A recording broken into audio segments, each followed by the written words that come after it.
જય માતાજી। Barad farm house બરુલા Gir અને આ 46 દિવસના ઘઉં થયા અંકુર 033 વેરાયટી। અને મિત્રો જ્યારે મેં પહેલી શરૂઆત હતી 18 થી 21 અને 18 થી 24 દિવસ મુકુટ મૂળ અવસ્થાએ જે ટ્રીટમેન્ટ થઈને તમે પરિણામ જોઈ શકો। આ અંકુરના ઘઉં છે અને એની લેન્થ જોઉં ને તો મારી કમર સુધીની હાઈટ છે ઘઉંની। અને ડુંડીની સાઇઝ પણ જોરદાર છે એકદમ। તમે જોઈ શકો આ રીતના ડુંડીની સાઇઝ છે, દાણાની ભરાવદાર। નાયા ઝીંક છેલ્લે માર્યું હતું ત્યારે પણ વિડીયો બનાવ્યો હતો અને નાયા ઝીંક મારવાનું ટાટાનું નાયા ઝીંક આવ્યું હતું એ મેં મારા ફાર્મમાં માર્યું હતું, એનું રિઝલ્ટ મને જોવા મળ્યું છે।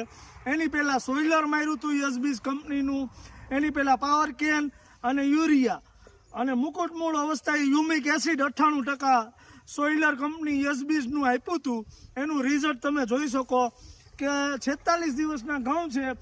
12/11/2025 અને આજે થઈ 8/1/2026 એટલે 46 દિવસના ઘઉં થયા। અને અંકુર 033 વેરાયટી છે। તમે જોઈ શકો લોયર એટલે ડુંડીની સાઇઝ, ફૂટ બધું જોરદાર છે।